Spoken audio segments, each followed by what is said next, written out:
अरे भैया, भगवान से तो डरो, भगवान से डरो। मैं पहले मना किया तो तुम लोग मुझे मारने की धमकी देने लगे। अरे यार सोचो, बहन ने साग में अपना खून मिलाया तो साग इतना टेस्टी हुआ। सोचो उसका मांस कितना टेस्टी होगा। बड़े भैया, ये सब सोचने से पहले आपकी जीभ कट के गिर क्यों नहीं गई? आप हमारी भोली भाली बहन के बारे में ऐसा सोचेंगे, मैं कभी सपने में भी नहीं सोच सकता था। वो बहन जो हम लोगों को इतना प्यार करती है, आप उसे मारने की बात कर रहे हैं। लालत है आप पे। छोटे, अपना जवान संभाल के बात कर कि तू किससे बात कर रहा है। और रही बात बहन की, तो मुझे अच्छे से पता है उसके साथ क्या करना है क्या नहीं। तुझे सिखाने की ज़रूरत नहीं है, छोटा है छोटे की तरह रह। अरे यार, जब तक ये छोटा है तब तक हम लोग उसे कभी नहीं मार सकते। उसके मांस का स्वाद हम लोगों को कभी नहीं मिलेगा। इसे रास्ते में से हटाना पड़ेगा कैसे भी करके। राहुल, तुम्हें कोई तरकीब है तो बताओ, क्योंकि जब तक राजू है तब तक हम लोग अपने प्लान में सफल नहीं हो सकते। पास वाले जंगल में कल एक धारदार कुल्हाड़ी भिजवा देना, बहुत ही इमरजेंसी है। राजू इन लोगों के साजिश को पेड़ के पीछे से सुन रहा होता है। अगला दिन आता है। बड़ा भाई राजू को समझाने लगता है और उसे चौकन्ना रहने के लिए बोलता है। राजू देख, तू फायदे में तभी रहेगा जब हम लोगों की बात मानेगा। राहुल को जानता है कितना खूनी लड़का है, उसके सर पे खून सवार रहता है। वो तुझे कभी भी मार सकता है और तेरे साथ साथ बहन को भी मार देगा। भैया, मुझे आज रोने के साथ साथ आप लोगों से घृणा हो गया है।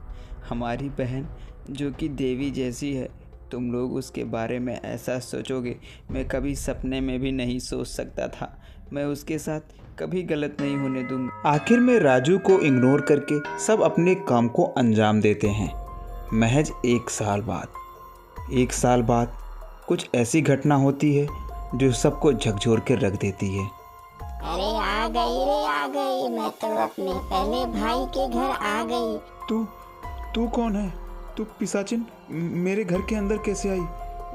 तू कौन है और मुझसे क्या चाहती है? तू चली जा मेरे घर से। अरे भैया, तुम अपनी इकलौती बहन को भूल गए? प्यार से बना के खिलाया, उसके बदले में बहन को ही काट के खाया। तुम लोग भाई नहीं, जल्लाद थे। मैं तुम्हारी वही प्यारी बहन हूँ जिसके लिए तुम लोगों का प्यार टूट गया और मुझे मौत के घाट उतार दिए। अब तुम लोग नहीं बचोगे। मैं एक एक को मौत के घाट उतार दूंगी, एक एक को मौत के घाट उतार दूंगी।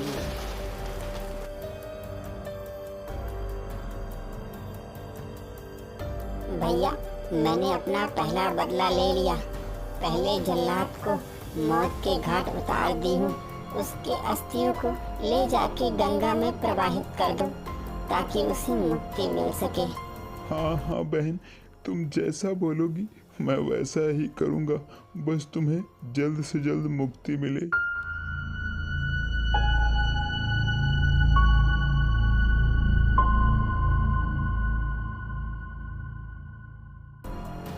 अगली रात चुड़ैल दूसरे भाई के घर आती है। उसके घर पे पहुंच के दरवाजे के पास से ही उसे आवाज़ देने लगती है। ऐसा डरावना आवाज़ कि सुन के लोगों के रोंगटे खड़े हो जा रहे थे। भाई डरावना आवाज़ सुन के बाहर आता है और बहन को देख के एकदम से सन्न रह जाता है, क्योंकि वो बहन अब भयानक चुड़ैल बन चुकी थी, जिसके सर पे अपने भाइयों को मारने का खून सवार था। नहीं, तुम मेरी प्यारी बहन नहीं हो सकती। वो इतना खूंखार और डरावनी। मैं तुम्हारी प्यारी बहन ही हूँ भैया। तुम मुझे पहचान नहीं रहे हो। शायद तुम मुझे मारने में हिस्सेदार थे।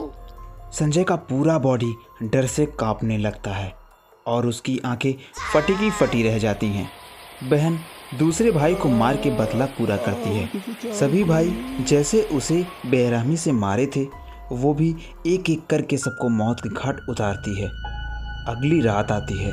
जिसमें बहन अपने सबसे बड़े भाई के घर अपने छोटे भाई का रूप बदल के जाती है। अरे बड़े भैया, कहाँ हो बड़े भैया? जल्दी से दरवाजे के पास तो आओ, देखो तुमसे मिलने के लिए कोई आया है। बड़ा भाई जैसे ही बाहर आता है, बहन अपने असली रूप में आ जाती है और बड़े भाई को वहीं पे जला के भस्म कर देती है। तुम सबसे बड़े जिम्मेदार थे मेरे मौत के पीछे। मैं तो तुम्हें जान से ज्यादा मानती थी, तुम मेरा ही जान ले बैठे। भैया, मैंने अपना बदला पूरा कर लिया है, अब मुझे मुक्ति पानी होगी। मेरे अस्थियों को आग में जला दो और मुझे अलविदा कहो। दोनों भाई बहन आपस में लिपट कर रोने लगते हैं और एक दूसरे को अलविदा कहते हैं। छोटा भाई अपने बहन के अस्थियों को ले आके आग में जला देता है, जिससे उसे मुक्ति मिल जाती है और छोटा भाई फूट फूट कर रोने लगता है। मेरी प्यारी बहन, भगवान करे तुम हर जन्म में मेरी बहन बन के आओ। मैं तुम्हारे बिना जिंदा नहीं रह पाऊंगा बहन, मैं तुम्हारे बिना जिंदा नहीं रह पाऊंगा, मैं तुम्हारे बिना जिंदा नहीं रह पाऊंगा। तभी आग में से एक अजीब चमकती हुई चीज़ निकलती है।